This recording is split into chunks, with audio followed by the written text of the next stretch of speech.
दिल्ली काने छी तोहर नाम रटके अभी आप सुन रहे हैं राधे रुस्तम को।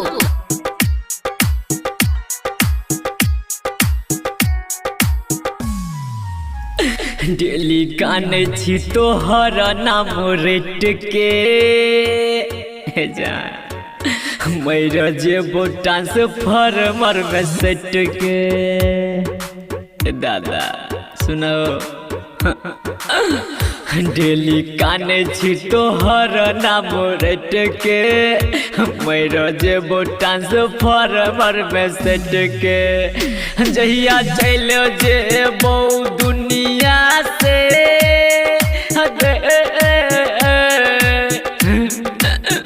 जहिया चल जेबो दुनिया से तू कान में जान तरफ के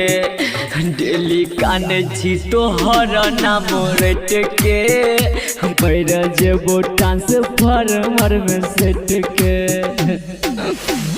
दिल्ली कान छी तोहर नाम रट के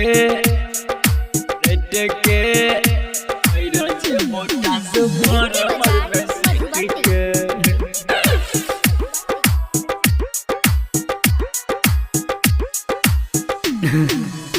कोनो एहन दिन नहीं गे छुटै आज तोरा याद में नहीं कानै छी तोरा याद में नहीं कानै छी कहियो नहीं सुतै छी रात भर कानै छी आंसुआ से तकिया भिजाबै छी तू त खुश छ गई दोसरा के पाके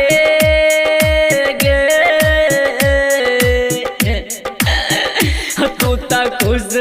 गई दोसरा के पाके अब देखला पर मुँह मोड़ ले फट से दिल्ली काने छी तोहर नाम रट के मेरा जेबो ट्रांसफार्मर में सेट के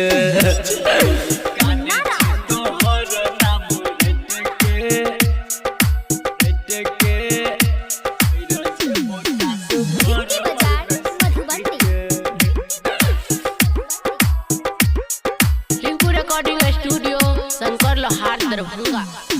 भैया रमेश कहै छै कि प्यार में होइ छै खेलबार हो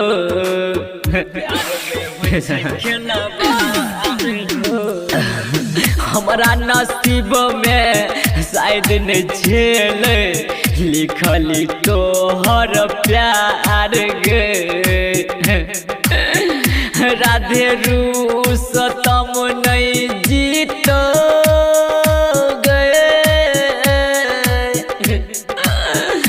राधे रुस्तम नहीं जीतो जान तोरा से दूर गए हट के जान कान छी तोहर नाम रट के हमरा जेबो ट्रांसफार्मर में सेट के।